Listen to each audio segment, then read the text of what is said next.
Did you know there's a diaper with a stretchy waistband and no fiddly tabs you have to mess with? Forget having to mess with fiddly diaper tabs. Cruiser's 360 stretchy waistband is quick and easy to pull on your little wiggly one and easy to remove with easy tear sides. And for easy disposal, simply rip, wrap, and roll the diaper, then secure with the attached disposal tape. Pampers Cruisers 360 is Pampers' best fit and protection for your active baby, providing up to 100% leak-proof fit. Unlike regular tape diapers, our 360 gap-free fit stretches around your baby's waist and moves with them so they can live wild and free. To keep your baby's skin healthy, Cruisers 360 locks wetness away from skin for up to 12 hours and is hypoallergenic, free of elemental chlorine bleaching, parabens, and latex.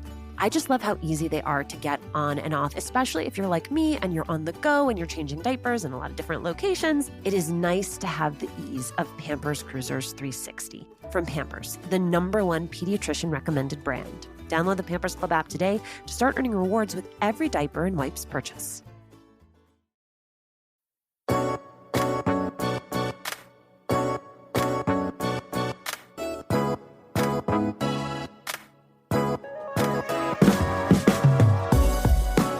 As a child, Estefanía Rebellón was forced to flee her home in Colombia and was granted political asylum here in the United States.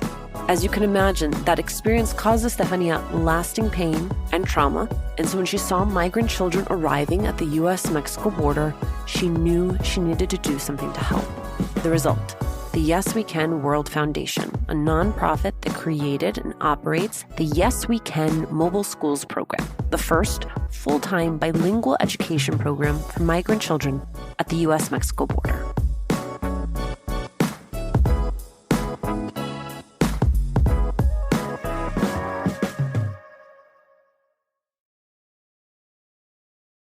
Estefanía, thank you for being here. Hi, Alicia. Thank you so much for having me.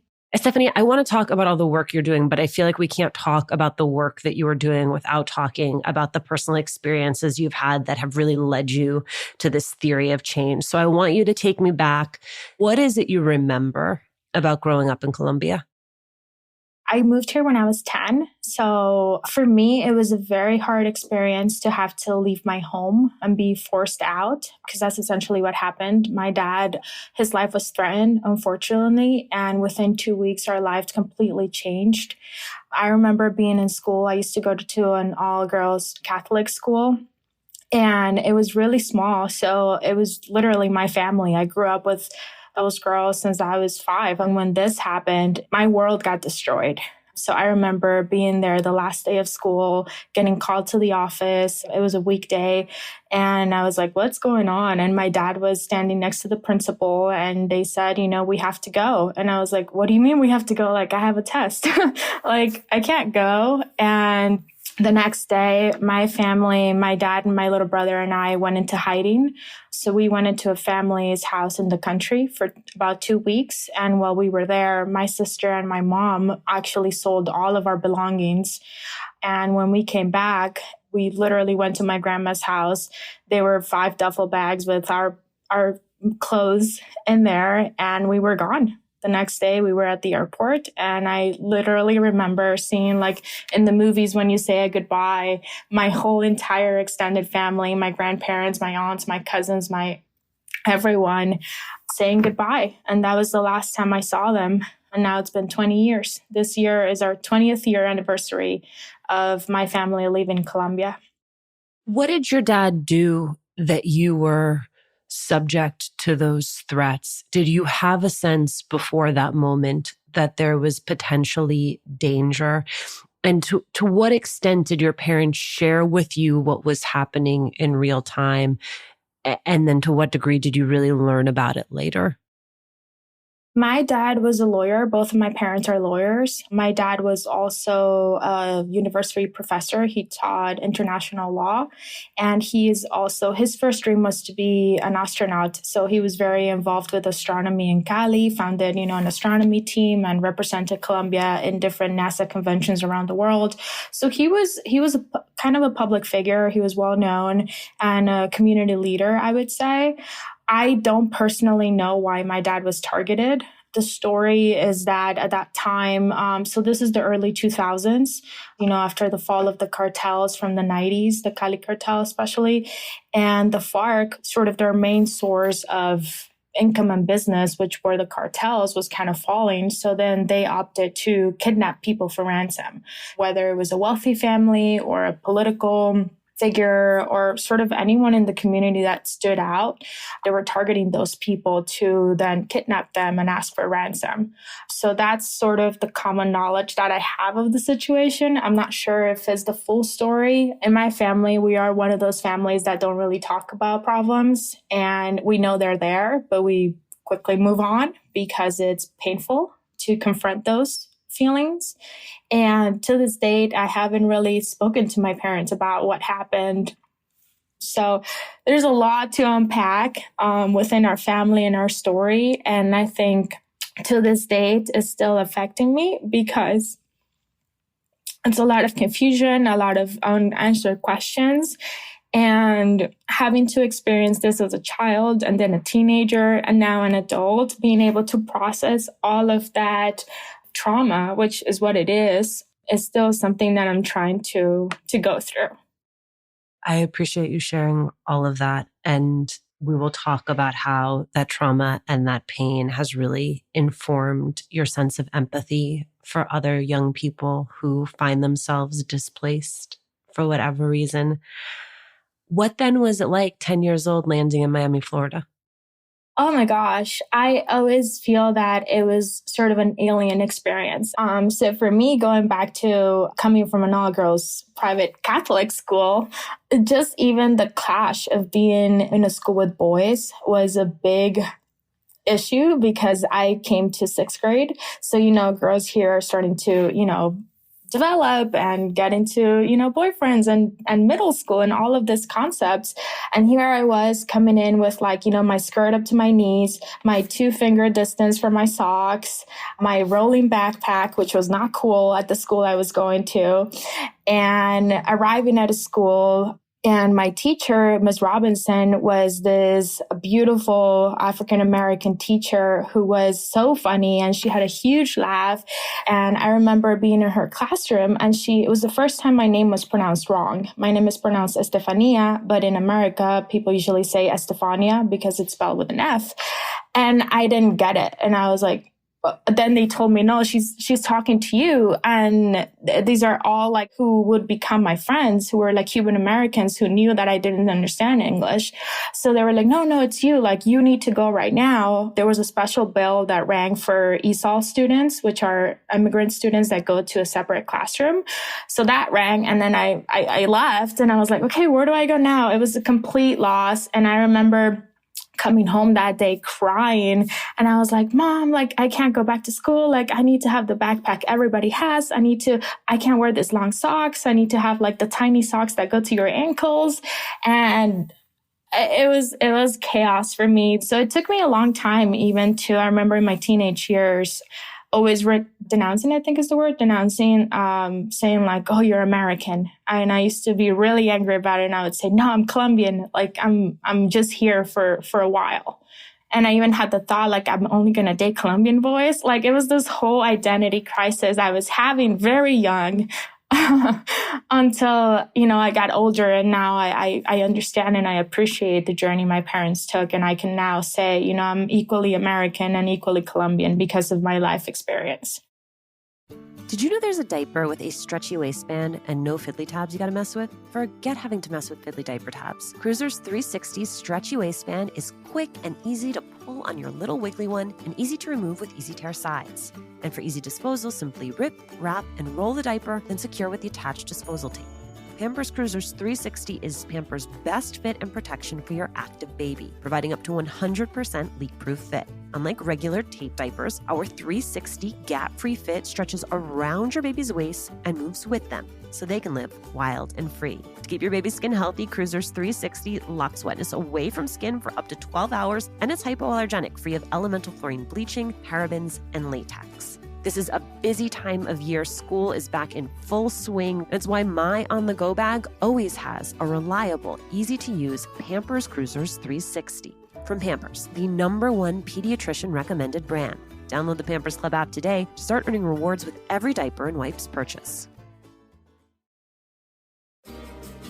I'm Elian Sadiker from LBIT, the Latino Business Action Network. And I'm Juleika Lantigua, founder of LWC Studios and proud alum of LBAN's business scaling program at Stanford. We invite you to join us on Scale, the Latino Business Story, the first podcast from LBAN, where we speak with Latino entrepreneurs. And so many brilliant LBAN alums. They talk about starting out, pivoting, and innovating in their fields. If the standard playbook doesn't work for you, then do your own game. That's why we're here. Otherwise, we'll get a job. As they share their scaling stories, these Latino leaders embody the fastest growing group of entrepreneurs in the country. Follow and subscribe to Scale, the Latino Business Story, anywhere you get your favorite podcasts. And connect with LBAN on social at LBAN Strong. I want you to take me back to the sort of original seed of the idea for Yes We Can World Foundation. You now describe it as believing that every child has the right to education and safe spaces regardless of their location. Is that how it started? How did you chisel down to that idea?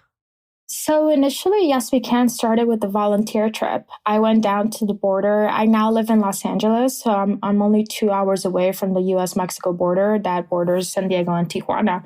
This was in 2018 when a lot of the news of separating families and also the caravans were coming to the U.S. And I was like, this is not true. Like, there cannot be thousands of people and families at the border, needing help. And I'm only 2 hours away. So I went down with a group of volunteers. We took down donations. And then immediately I saw the camp that I arrived to. I had never experienced a refugee migrant population camp. So I saw the children really not being helped.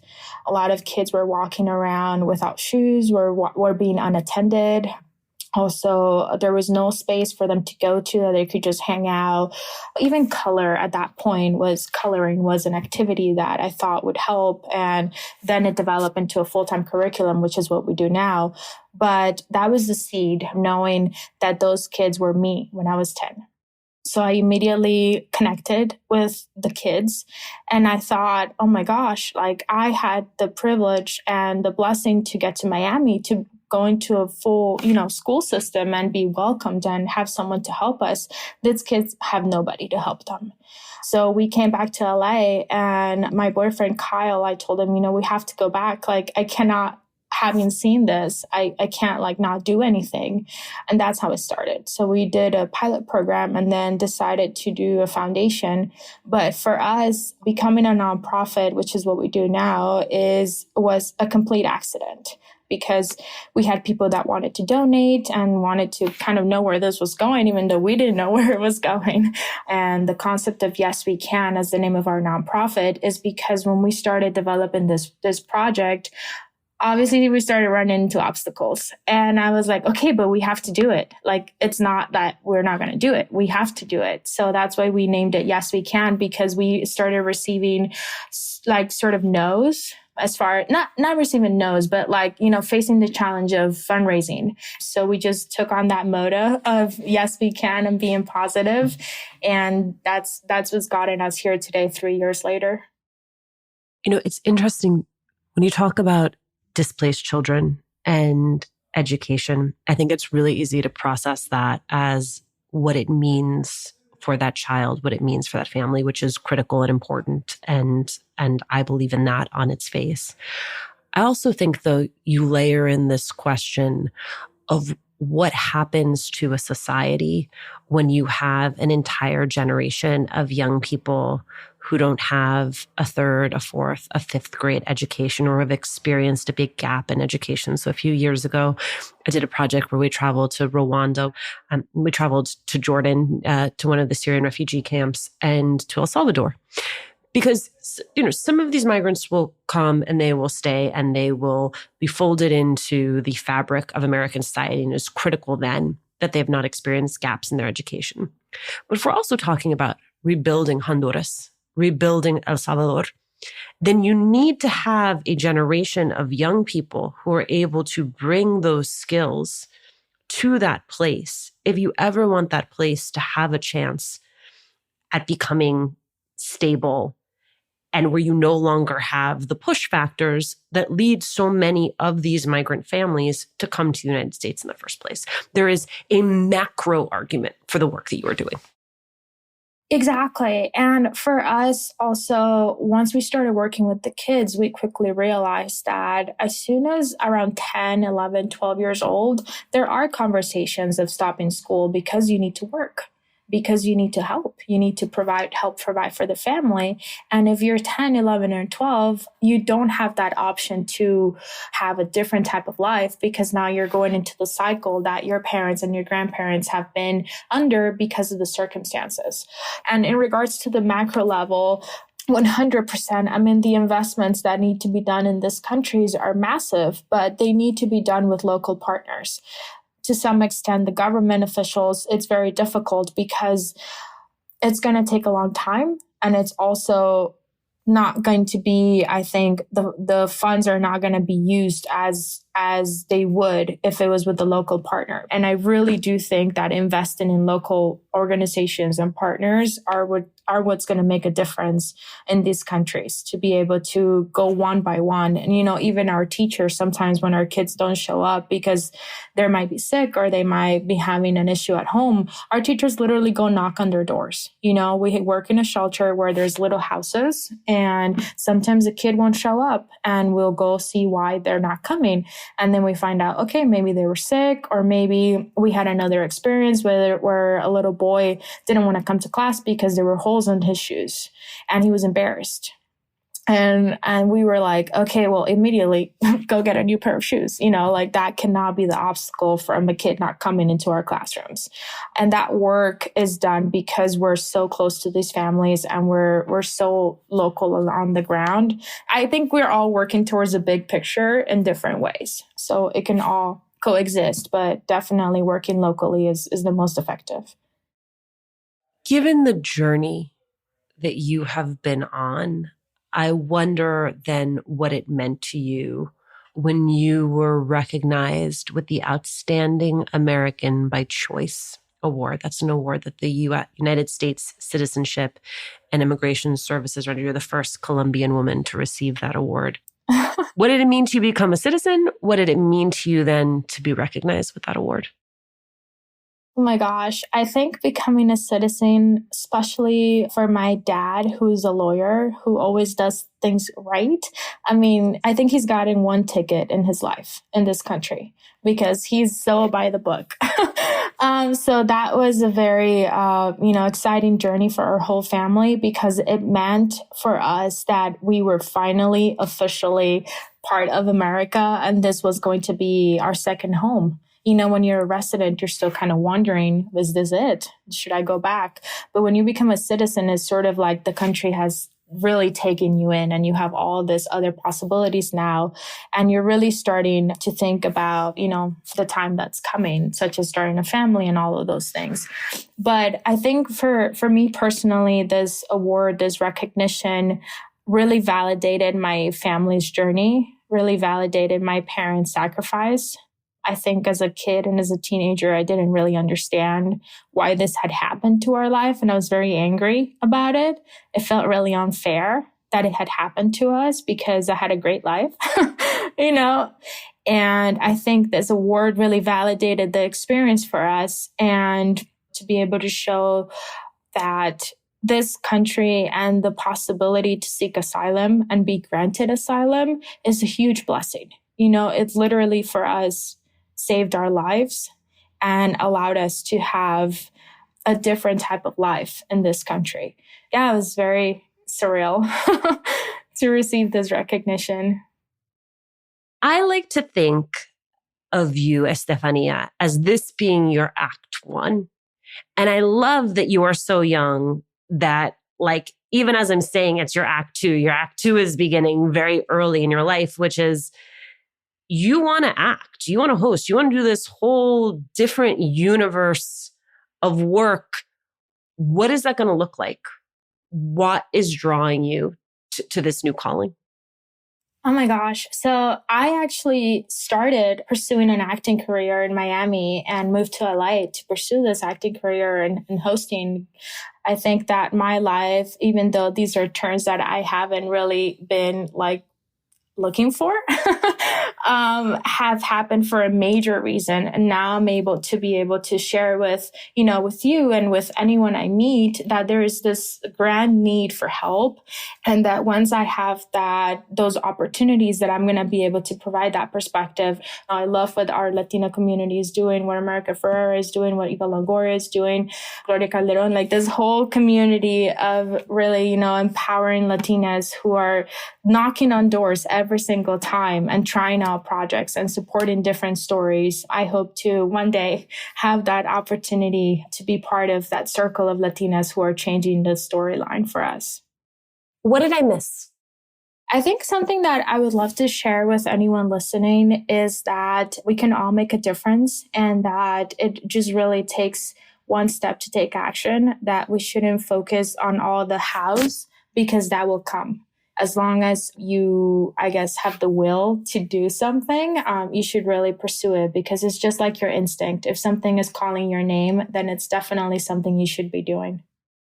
Estefanía, I am so impressed by you. Thank you so much for taking the time to do this. Of course. Thank you so much. I love what you're doing. I love that you're uplifting the Latina community and that it's really personal. It does. Every story comes across in a very personal way that we can all learn from. So thank you so much.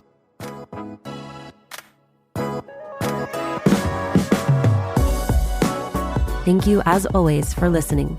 Latina to Latina is executive produced and owned by Juleka Lantigua and me, Alicia Menendez. Paulina Velasco is our producer. Manuela Bedoya is our marketing lead. Kojin Tashiro is our associate sound designer and mixed this episode. We love hearing from you. It makes our day. Email us at hola@latinatolatina.com. Slide into our DMs on Instagram. Tweet us at Latina to Latina.